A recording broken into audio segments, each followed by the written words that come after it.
Ukraine is currently preparing to significantly tear up the skies. Svetlana and Ukraine have formally agreed to closely cooperate and work together in the ongoing development and advancement of aviation capabilities. This agreement represents a significant, long-term partnership as well as a promising and enduring prospect for the restoration and strengthening of our Ukrainian armed forces with the most modern, advanced, and high-tech military equipment available. But most importantly, this makes it possible to get up to 150 Gripen aircraft into combat over the course of the year, so to speak. This is a direct competitor, a serious rival to the new modernized American F-16. And acquiring these aircraft is an incredible improvement in the quality of our military power, the strength of Ukraine's army. The number of Gripens we are considering is 100 to 150. And that's enough to restore our military strength. On the other hand, this is not a short or even medium-term prospect. However, the Belgian Minister of Defense stated that the country could provide Ukraine with F-16 fighters, but not until next year. Therefore, what we will receive from our partners in the future is what has already been provided. They maintain and improve all these aircraft and their operations. They check on the site to make sure they're ready to cross into Ukraine, and they will continue to do so. But again, this is not state-of-the-art equipment. Now, the old helicopters will be replaced with new ones.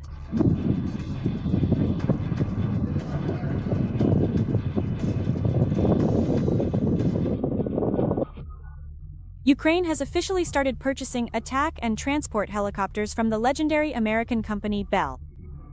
We are talking about Bell helicopters, the Viper and the Venom. These helicopters could replace the heavy versions of the Soviet Mi-24 and Mi-8 attack models, which consume significantly more fuel, have much higher operating costs, and among other things, they are less efficient when it comes to crossing airfields. Ruth also stated that weapons worth several $billion have already been sent from the US to the Ukrainian military alliance, funded by allies. Overall, taxes have been imposed, at least in a general sense, until the end of 2025, and the total possible sales under contracts and purchases amount to $10 billion. So, overall, this is only minus 0.5, which we can get. This is a fairly modest amount, and the main thing is that this process has started. It's all right. And I think that Donald Trump will be satisfied with this process because he is a businessman. At the same time, Volodymyr Zelensky announced that by the end of the year, France should be equipped with at least 50% Ukrainian weapons. This is now the goal for the defense industry. But is this realistic? If we want to reach the numbers that the president of Ukraine is talking about, we need to implement the right legislation to support the defense industrial complex. If not, these figures will simply be unattainable, and this is very important for us.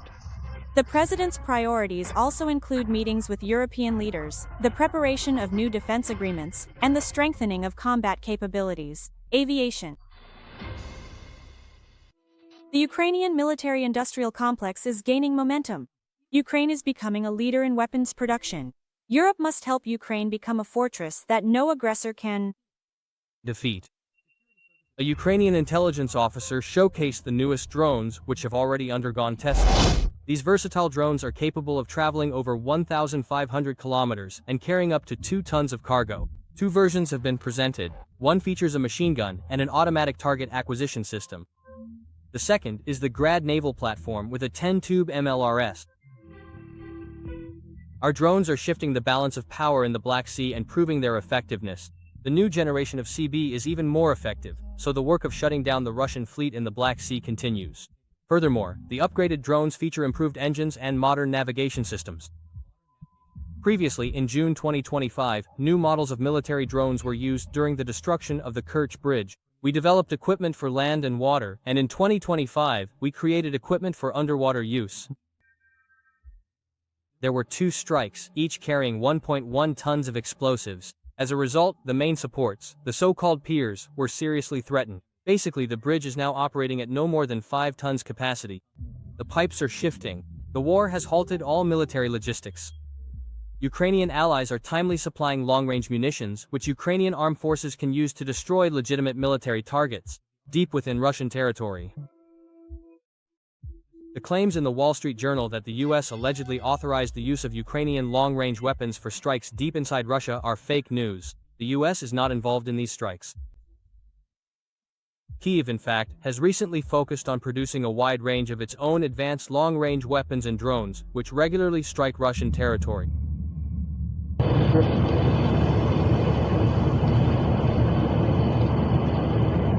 A complete dream. I really truly love it so much. It just means a lot to me.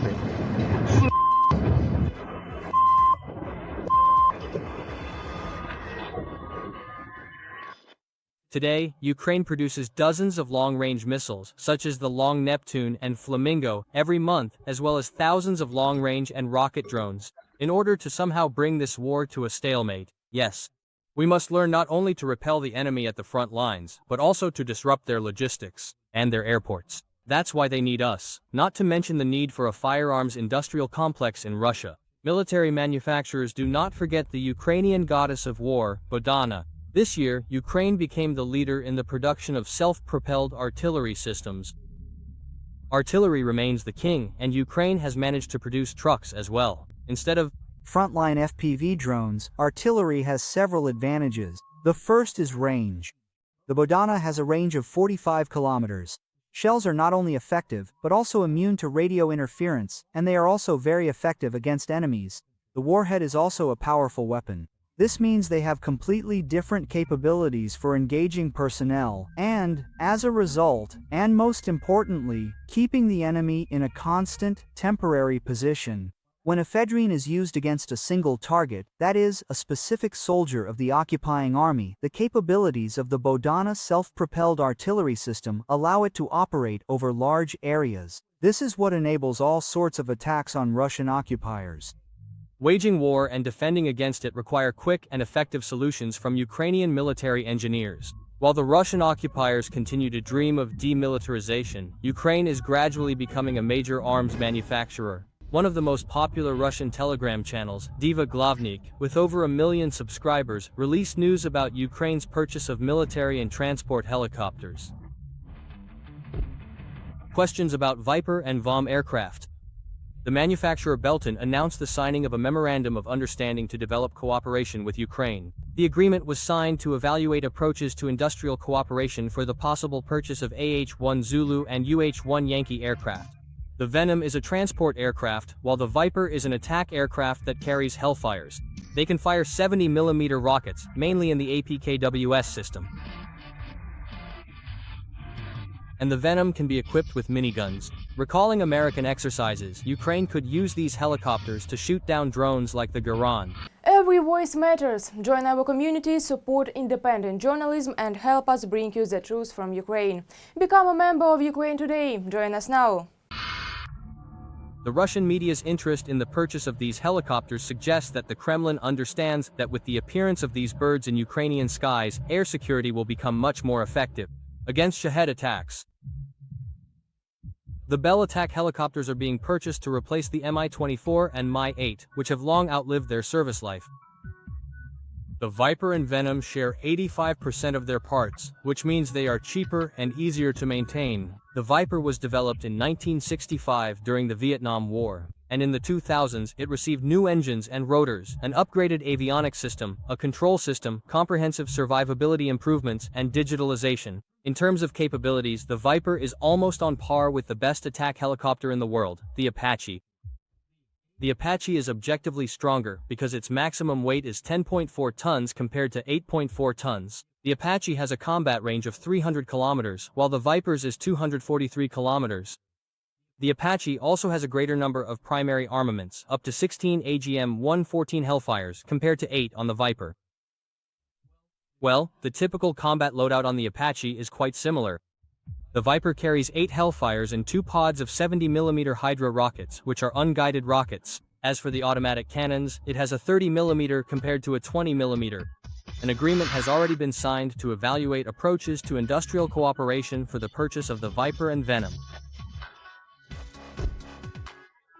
We are pleased to announce this arrangement and the opportunity to deliver these incredible aircraft to Ukraine. This initiative has been in the works for some time, and we look forward to its completion. Jeffrey Schlosser, Senior Vice President of Bell. In addition to purchasing transport and attack aircraft, Ukraine will soon receive another batch of F-16 fighter jets. The Belgian Minister of Defense stated that the new birds will enter service with Ukraine at the beginning of 2026, right after the new F-35s are delivered to Belgium. We continue to receive deliveries on schedule. The first 3 F-35s, not 4, have already arrived. Now they need to become operational. It will take, I think, a year or a year and a half before we reach operational capability and can transfer our F-16s to Ukraine. This is a very important phase. I always explain this to the Ukrainians. As soon as we are able, we will send them. But don't forget that our country has DCA capabilities and plays an important role in NATO's deterrence policy. This is the main goal of our doctrine.